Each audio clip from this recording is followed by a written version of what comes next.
যৌন সমস্যার সাথে ফুডটা রিলেটেড।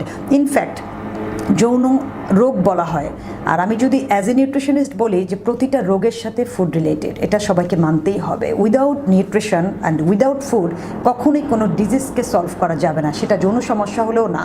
সো অনেকে আছে যে এই ধরনের সমস্যায় যদি পড়ে, এটাতে পুরুষের সাধারণত যেটা হয়, অনেক সময় পুরুষের ইনফার্টিলিটিও থাকে, যেটা ট্রিটমেন্ট আসলে অনেক ডিফিকাল্ট হয়। নারী পুরুষ দুজনেরই বন্ধ্যাত্ব তৈরি হতে পারে, আবার যে কোনো একজনের বন্ধ্যাত্ব তৈরি হতে পারে। সো ইনফার্টিলিটি হলো একটা কেস, যে ইনফার্টিলিটি, আরেকটা হলো যৌন অক্ষমতা, এটা কিন্তু আরেকটা কেস।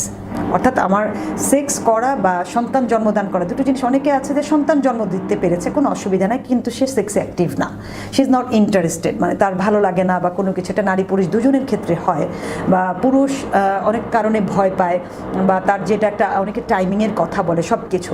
সো এটা আসলে এত গুরুত্বপূর্ণ একটা বিষয়, কারণ এই একটা বিষয় নারী এবং পুরুষ দুজনকে বিষণ্ণ করে। তারা দুজনেই ডিপ্রেশনে ভুগে, দুজন দুজনের কাছ থেকে দূরে সরে যায়, দুজন দুজনের কাছে এই বিষয়গুলোকে লুকায়।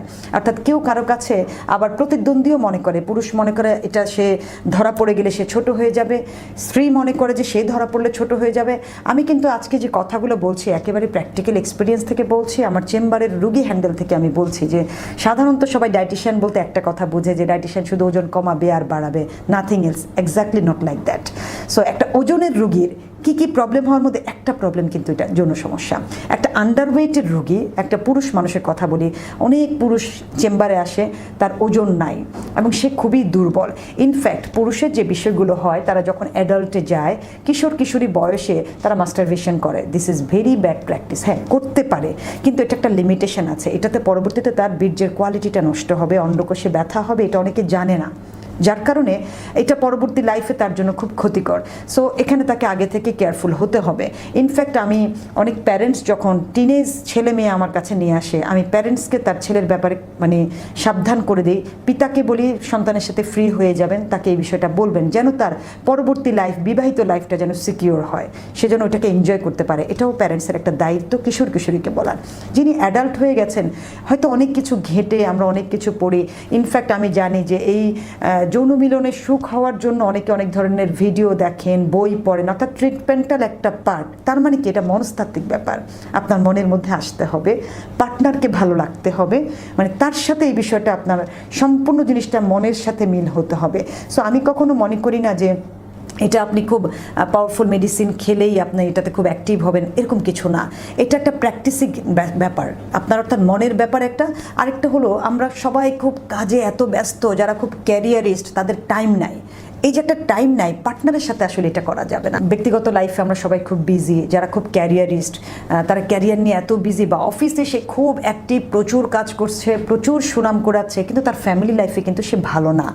ফ্যামিলি লাইফে ভালো না হওয়ার 95% কারণই কিন্তু হলো সেক্সুয়ালি সে হ্যাপি না। আইদার তার পার্টনার থেকে সে সাপোর্ট পাচ্ছে না, অথবা সে নিজে অ্যাক্টিভ না, এই জিনিসটা হয়। ইনফ্যাক্ট আমরা সবাই মনে করি যে টায়ার্ড, বা এটাতে আমরা একটু অনাগ্রহ প্রকাশ করি। সো আমরা যদি একটু জানি যে এই সেক্সটা হাজব্যান্ড ওয়াইফের মধ্যে কীভাবে ইমপ্রুভমেন্ট তৈরি করে, অর্থাৎ রিলেশনে অনেক ইমপ্রুভমেন্ট তৈরি হয়, রিলেশনটা খুব ভালো হয় তাদের। অ্যান্টি এইজিং একটা কথা চালু আছে, যে কীভাবে অ্যান্টি এইজিং, বডি ফিট রাখার একটা বিষয়, সেটা তো এটাকে অনেক বেশি, আমি অ্যাটলিস্ট 90% এটাকেই গুরুত্ব দিয়ে থাকি। সো অনেকে বলে যে আপা উইকলি অর 15 ডেজ অথবা মান্থলি কেমন? হ্যাঁ, ডেফিনেটলি যদি আপনি weekly, if you are interested, বা আপনি যদি ভালো পারফর্মার হন আপনার ফ্যামিলির সাথে, দেন আপনি অবভিয়াসলি উইকলি 3 ডেজ এটাকে এনজয় করবেন। অনেকে আছে যে কাজের জন্য, যেমন ওবেসিটি রোগীর কথাই বলি, they are not capable to do it because of its very risky. এবং সাধারণত নারী পুরুষ যেমন যৌন সঙ্গমে মিলিত হয়, তখন আসলে এটাতে তাকে অনেক বেশি এনার্জি খরচ করতে হয়, সেটা দুজনের সাইড থেকেই যায়।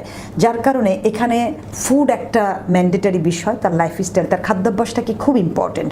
সে অনেক ফ্যাটি ফুড খেলে, অনেক বেশি কার্বস খেলে একরকম পারফরমেন্স, তার ভালো protein intake, good fat intake করলে আরেক রকম পারফরমেন্স হবে।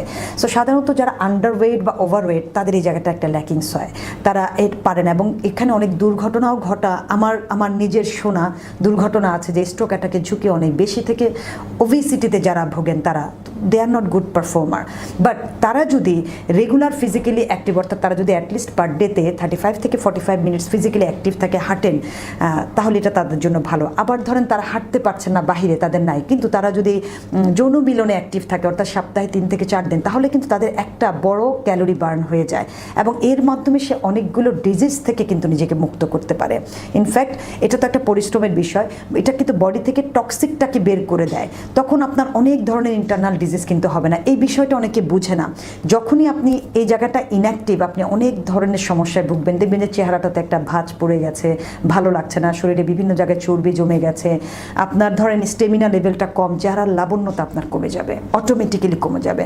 এবং আপনি যখনই এই জায়গাটায় সাকসেস, আপনি অটোমেটিক্যালি মাইন্ডলি খুব ভালো থাকবেন, মেন্টাল রিফ্রেশমেন্ট আপনার এটাতে অটোমেটিক হবে। প্র্যাকটিক্যাল যদি একটু বলি, যে যখনই আমি অনেক রুগীর সাথে যখন কনভারসেশনে যাই, আমি তাদেরকে বলি যে আচ্ছা দেখেন তো, যখন আপনার এই সুযোগটা হয়, হাজব্যান্ডের সাথে আপনার এই সময়টা যায়, আপনার তার পরবর্তী অ্যাটাচমেন্ট তার সাথে কেমন? তাদেরই স্বীকারোক্তি, ম্যাডাম খুব ভালো, মানে খুব ভালো অ্যাটিটিউড, খুবই ভালো একটা টেক কেয়ার, খুব কিছু। তার মানে কি, একটা সংসারের বন্ডিং কিন্তু এটা, একটা হাজব্যান্ড ওয়াইফের একটা বন্ডিংই কিন্তু এটাতে তাদের একটা লাভ মেকিং হয়। সো এটা তাদেরকে রেগুলার মেনটেন করতে হবে। এখানে কিন্তু এজ ডাজেন্ট ম্যাটার, আমি মনে করি এজ ডাজেন্ট ম্যাটার। ছেলে মেয়ে 2টা হোক 3টা হোক, এবং নারী পুরুষের ক্ষেত্রে চাহিদা ভিন্ন হতে পারে। এটা কিন্তু বংশগত কিছু বিষয় থাকে, অনেক পুরুষ বংশগতভাবে খুব হাইলি সেক্সি থাকে, অনেক মেয়ে বংশগতভাবে হাইলি সেক্সি থাকে, অনেকে হচ্ছে ফুড হ্যাবিটের কারণে সে অনেক বেশি সেক্সি থাকে। সো এক একজনের রিকোয়ারমেন্টস কিন্তু এক এক রকম থাকে। অনেক সময় মেয়ের ডিমান্ড বেশি থাকে, পুরুষের কম থাকে, হতেই পারে। অনেক সময় বোথ সাইডের ডিমান্ড খুব ভালো থাকে। আরেকটা জিনিস আমি ব্যক্তিগতভাবে বলবো যে ডিমান্ডটা আসলে তৈরি করে নিতে হয়। এই জন্য দুজনের মনের মিলটা খুব ইম্পর্টেন্ট, যে দুজনে আসলে কি চায়। দুজন যখন চাবে, এটাকে খুব ভালো করে এনজয় করা যায়।